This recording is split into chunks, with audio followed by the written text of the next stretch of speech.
My 8-month-old had a 104 degrees F fever. I know who did this, and my 7-year-old said, and those words froze me more than the sound of her labored breathing or the frantic beeping of the thermometer. Because when your child says something like that, with that strange, quiet conviction in their voice, you don't brush it off as childish imagination. Not when your baby's body feels like it's on fire and her tiny hands twitch helplessly against your chest. I remember looking at my son, Jacob, his face pale and tight, his small fists clenched. "What do you mean, you know who did this?" I asked, my voice trembling. But he just shook his head, eyes darting toward the door like he was afraid someone might hear him. That's when I felt it, this deep, gnawing sense of dread that something wasn't right in my own house. Tell me, if your 7-year-old told you they knew who made their baby sister sick, would you believe them, or would you think it's just a story? It all started 3 days before that fever spiked. I had just returned to work after my maternity leave, and honestly, I was barely keeping it together. My husband, Mark, worked long shifts at the hospital, and I worked remotely from home. Between deadlines, diapers, and endless sleep deprivation, my mind was stretched thin. That's why, when Mark's younger sister, Emily, offered to help with the kids a few hours a day, I thought it was a blessing. She was 24 between jobs and always said she adored our kids, especially baby Lily. She'd come over around 10 a.m., help feed the baby, maybe play with Jacob while I tried to work. Everything seemed fine at first. She was cheerful, attentive, almost too helpful. But now, looking back, there were moments that should have made me pause. Tiny, unsettling things I brushed aside because I didn't want to sound paranoid. Like the time I caught her staring at Lily for too long, almost studying her face like she was memorizing it. Or when she'd insist on holding her even when Lily was fussing, refusing to give her back until she cried harder. "You're spoiling her," she'd tell me, half joking. "Babies need to learn to self-soothe." She'd laugh afterward, but it never reached her eyes. I'd laugh too, trying to convince myself it was harmless, but something about her tone made me uneasy. Jacob didn't like her much, either. He was polite, but distant. He'd go to his room whenever she came over. One afternoon, when I asked why, he said, "Aunt Emily smells like bad milk." I laughed then, thinking it was just a kid's odd way of saying he didn't like her perfume. But maybe it wasn't perfume. The night before everything happened, Mark and I had a small argument. It wasn't anything major, just the usual tension between tired parents. He thought I was being overly sensitive about Emily, that I was unfairly judging her when she was just trying to help. "She's doing us a favor, Anna," he said. "You should be grateful." I didn't respond because I didn't trust myself not to say something cruel. He didn't see what I saw, the flicker in her eyes when she thought no one was looking, or the way she'd sometimes go quiet when I mentioned Lily's milestones, as if it bothered her that the baby was growing, thriving. I told myself I was imagining it. But that night, before bed, I remembered checking the baby monitor twice, making sure everything was fine. Lily was sleeping soundly, cheeks rosy, breathing steady. I kissed her tiny forehead and whispered, "Mama's right here." I didn't know it would be the last peaceful night we'd have for a long time. The next morning, I woke to Jacob tugging at my sleeve. "Mom, Lily's crying," he said, his voice shaky. I blinked at the clock. 5:47 a.m. I stumbled to the nursery, half asleep. The second I opened the door, the smell hit me. Something sour, like spoiled formula and sweat. Lily was flushed, drenched in sweat, her little body trembling. Panic slammed into me. I scooped her up, her skin hot to the touch, her breathing shallow. I grabbed the thermometer, praying I was overreacting. 104, 2 degrees F. My heart dropped. I called out for Mark, but he had already left for his early shift. My hands were shaking as I dialed his number. Straight to voicemail. The next thing I remember is driving to the ER, one hand on the wheel, the other cradling Lily against me. I could hear Jacob crying softly in the backseat, whispering, "Please be okay, baby." The doctors said it was likely an infection, maybe a stomach bug, maybe something viral. They ran tests, gave her fluids, and told me to monitor her closely. Babies can spike fevers fast, the nurse said, smiling reassuringly. But Jacob wasn't reassured. He was quiet, withdrawn. When I asked if he was okay, he looked at me and said, "It wasn't a bug. Aunt Emily did it." I froze. "Jacob, what do you mean?" He hesitated, then whispered, "She put something in Lily's bottle. I saw her." My blood ran cold. I felt my mind fighting itself, one side screaming believe him, the other insisting no, that's impossible. "Sweetheart," I said carefully, "are you sure?" He nodded so hard his little curls bounced. "She said it would help Lily sleep better, but then she told me not to tell you." I wanted to dismiss it. I needed to dismiss it, because if what Jacob was saying was true, then I had invited danger into my own home. I remember pacing in that sterile hospital hallway, the fluorescent lights buzzing overhead, my thoughts spinning. Emily was home that morning. She'd come by to help again, saying she'd take care of things while I took Lily to the doctor. When I called to tell her what happened, her voice was oddly calm. "Oh no, poor thing," she said. "Babies get sick all the time. Don't worry, it's not your fault. Not my fault." Those words echoed in my head. Why would she say that? I didn't mention Jacob's accusation. Not yet. I needed proof. That night, after bringing Lily home and tucking her in, I sat in the dark with my laptop open, watching the baby monitor. Every creak of the house made me flinch. Around 10 p.m., Emily texted me, "Hey, how's Lily? Should I come by tomorrow morning?" My fingers hovered over the keyboard before I typed, "Sure, same time." I didn't sleep much that night. Every hour, I checked Lily's temperature, kissed her forehead, and stared at the monitor until my eyes burned. When morning came, I had a plan. I told Jacob to keep quiet about what he saw, just for now. "Okay, Mom," he said, solemnly. "But be careful. She doesn't like it when you watch her." Emily arrived a little after 10, carrying a bag of baby food and formula. "You look exhausted," she said with a bright smile. "Go take a nap, I've got this." Her tone was too cheerful, her movements too deliberate. I forced a smile. "Actually, I'll stay here today. I want to see how Lily does." She hesitated for just a second, then said, "Oh, okay," before setting her bag on the counter. That's when I noticed the formula container, same brand as ours, but the seal looked off, slightly wrinkled, like it had been opened and resealed. My stomach twisted. I distracted her with small talk while keeping an eye on her every move. She made Lily's bottle, humming softly, but I saw the tiniest flicker of something in her expression when she turned away from me, like a smirk. I waited until she went to change Lily's diaper before I grabbed that bottle and dumped the milk into a clear glass. The smell was faintly bitter, not quite right. My heart pounded as I poured a bit into another container and hid it in the fridge. When she came back, I handed the bottle back like nothing had happened. She stayed for an hour, playing with Jacob, acting normal. Too normal. When she left, I locked the door and called Mark. I told him everything, Jacob's words, the formula, my gut feeling. He was silent for a long time before saying, "Anna, that's insane. Emily would never hurt a baby." "I hope you're right," I said quietly, "because if she did, we're all in danger." He sighed, frustrated, and said he'd talk to her himself, but I didn't trust that. That night, I didn't sleep again. I kept replaying Jacob's words. She put something in Lily's bottle. The next morning, I took the sample to a local lab. I told them I was worried about contamination and paid extra for rush testing. The technician said results would take a couple of days. 2 days of pure hell. I couldn't eat, couldn't think. I barely left Lily's side. Jacob stuck close to me too. Once I caught him staring out the window, his little hand pressed against the glass. "She's outside," he whispered. I looked, but no one was there. My skin prickled. I told myself it was his imagination, but that night I found footprints on the back porch, small, like a woman's. The next day, Emily texted again. "You've been quiet. Is everything okay?" I didn't respond. Instead, I called Mark and told him not to let her near the house. He was irritated, said I was being dramatic. I almost screamed at him, but Lily started crying again, her fever spiking once more. By evening, I was shaking with exhaustion and fear.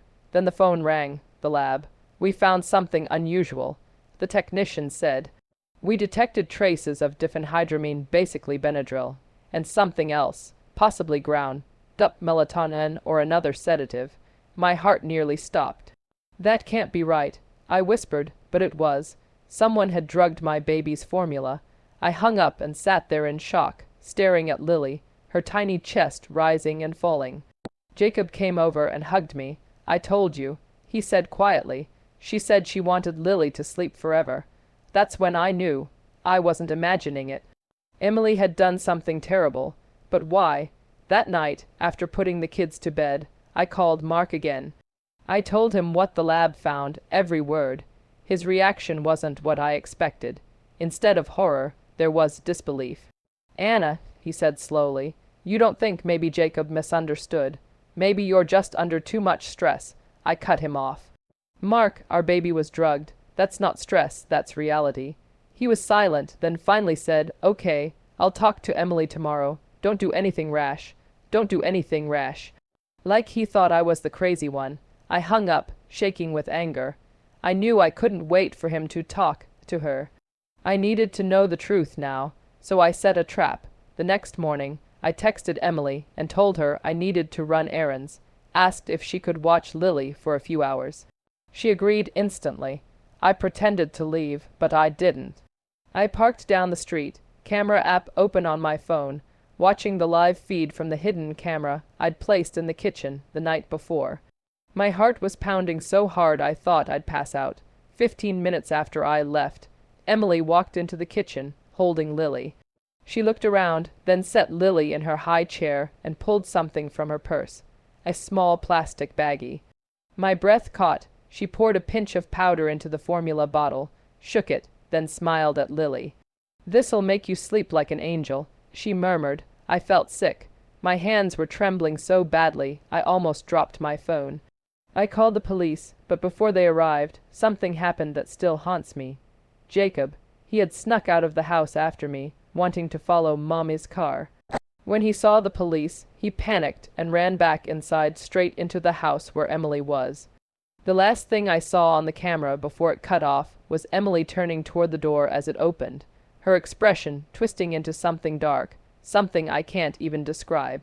And that's where everything spiraled completely out of control.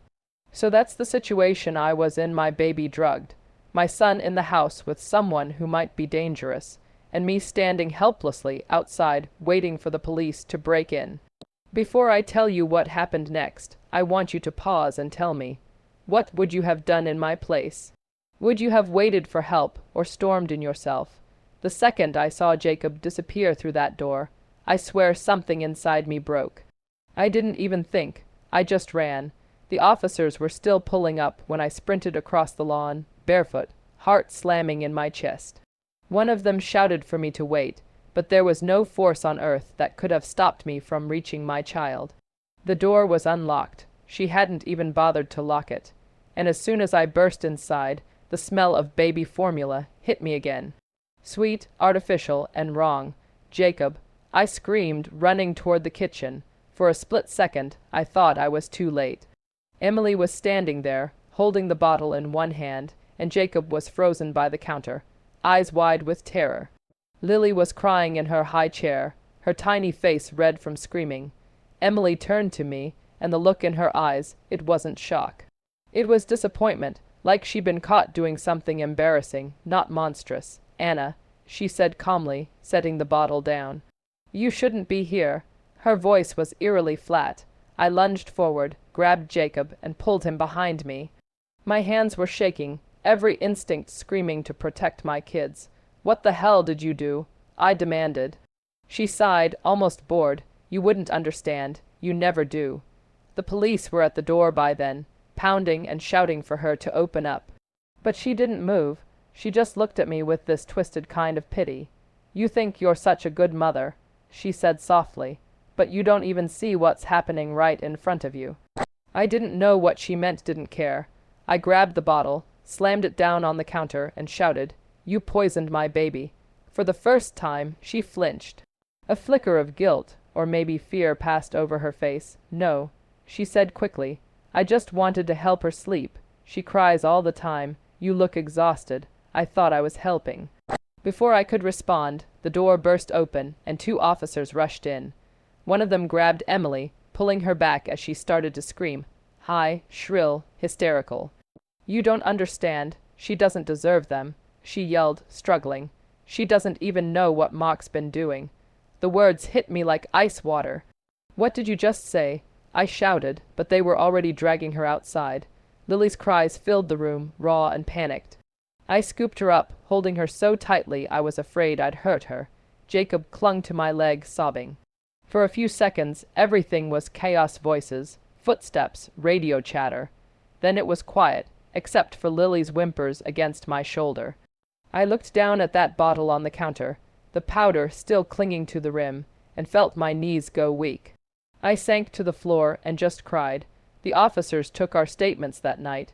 They took the bottle, too, and promised to have it tested.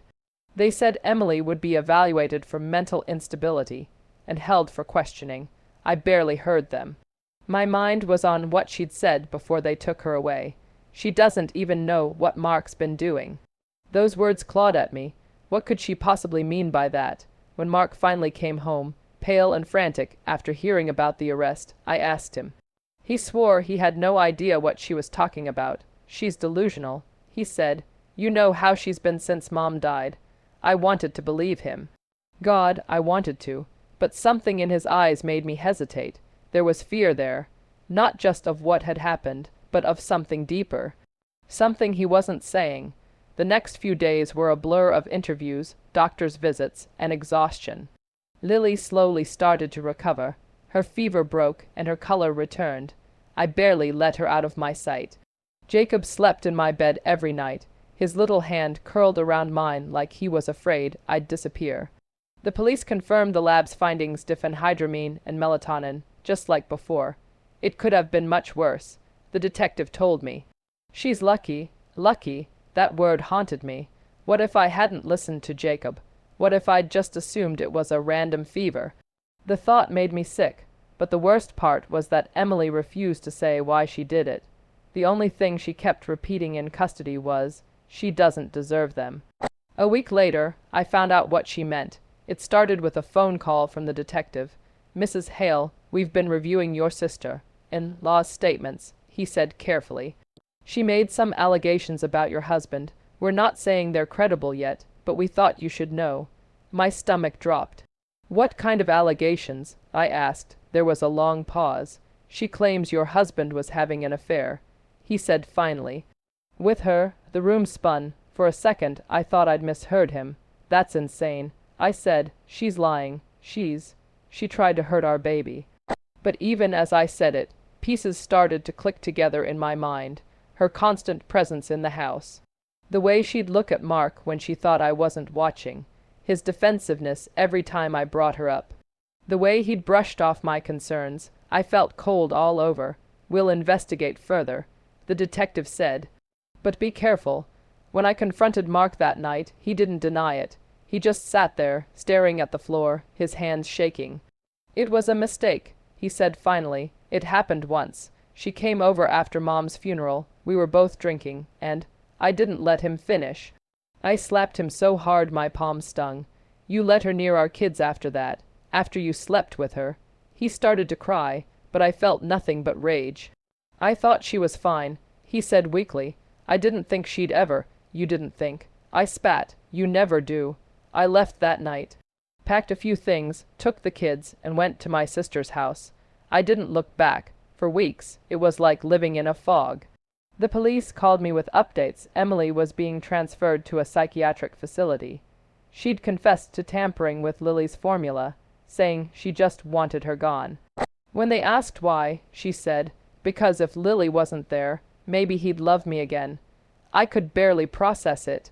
The betrayal was too deep, too layered. My husband, his sister, my baby. It felt like my entire life had been a lie. But then something even more disturbing happened. About a month after everything, I got a letter. No return address, just my name scrawled across the envelope in messy hand, writing I recognized immediately. "Emily." My hands trembled as I opened it. Inside was a single sheet of paper, folded neatly. The first line made my stomach twist. "You don't know the half of it." She wrote that she'd never meant to hurt Lily, not really. She just wanted to scare me, to wake me up. Then she said something that chilled me to the bone. Mark wasn't the only one keeping secrets from you. She claimed he'd been hiding money, lying about his shifts, and that there were things about his patients that would make me sick if I knew. I wanted to tear the letter up, burn it, pretend it didn't exist, but fear made me raid to the end. The last line said, "You should check the blue box in the attic before you trust anyone again." I didn't sleep that night. The next morning, when Jacob was at school and Lily was napping, I went up to the attic. The blue box was there, just like she said. It was old, covered in dust, shoved behind some holiday decorations. I hesitated before opening it, expecting nothing but junk. But inside were papers, hundreds of them. Old hospital forms, prescription sheets, patient notes, all with Mark's name on them. And tucked between them, a flash drive. I plugged it into my laptop, my hands shaking. The files were videos, recordings from the hospital security system. And in one of them, I saw something I can never unsee. Mark, in his scrubs, standing in a dimly lit supply room with a nurse. They were laughing, kissing, whispering, but what made me sick wasn't the affair. It was what he handed her. A small plastic bag filled with pills. "No one will notice," he said on camera. "Just swap the chart. They'll think it's a reaction." I watched in horror as the nurse nodded, pocketing the bag. My husband wasn't just unfaithful, he was dangerous. I went to the police again. This time, they didn't question my sanity. They opened an investigation into Mark's activities at the hospital. It turned out Emily had told the truth about one thing. He'd been stealing medications, altering patient records, covering up overdoses. And she'd found out. That's why she'd started unraveling. She wanted him to leave me, but when he refused, she snapped. Her jealousy, her obsession, it all spiraled into that horrific act with Lily. But Mark wasn't innocent. He'd created the monster that destroyed our family. He was arrested 2 weeks later. When the police came for him, he didn't resist. Just looked at me hollow-eyed and said, "I was trying to fix it." I didn't answer. There was nothing left to say. Emily was already in a psychiatric facility, and I never saw her again. Sometimes I wonder if she ever really understood what she'd done, or if she even cared. The house was quiet after that, too quiet. I'd walk past Lily's empty crib some nights, remembering how close I came to losing her. Jacob still wakes up sometimes, crying, saying he dreams of Aunt Emily's eyes. I hold him until he calms down and tell him he's safe. But I don't always believe it. Months passed. The investigation dragged on. The hospital tried to distance itself from Mark's crimes, but the media caught wind, and soon our faces were everywhere. Doctor and sister-in-law accused in twisted domestic scandal. That's what the headlines said. I lost my job. I lost friends, but I didn't lose my kids, and that was enough. I sold the house, moved to another city, changed my number, tried to start over. Some nights, when the house is quiet and I'm rocking Lily to sleep, I still think about that morning. The thermometer flashing 104 degrees F, Jacob's trembling voice saying, "I know who did this." If he hadn't spoken up, if I hadn't listened, I don't even want to imagine how this story would have ended. But there's one thing I've never told anyone. A few weeks ago, I got another letter. No return address again. Inside was just a single photo Lily, taken from outside the daycare, through a window. On the back, in the same messy handwriting, were 3 words, "I miss her." I don't know if it was Emily. I don't know how she'd even know where we are. But ever since that day, I keep every door locked, every curtain closed. I sleep with the monitor beside me, volume turned all the way up. Maybe it's paranoia. Maybe it's maternal instinct. But I've learned that evil doesn't always come from strangers. Sometimes it's family. Sometimes it's the people who smile at you, who say they love you, who hold your baby like she's their own. So that's my story. My husband's in prison. His sister's in a psychiatric ward. And I'm here, trying to rebuild a life from the ashes they left behind. Tell me, what would you have done if you were me? Would you have believed your child? Would you have gone as far as I did to find the truth?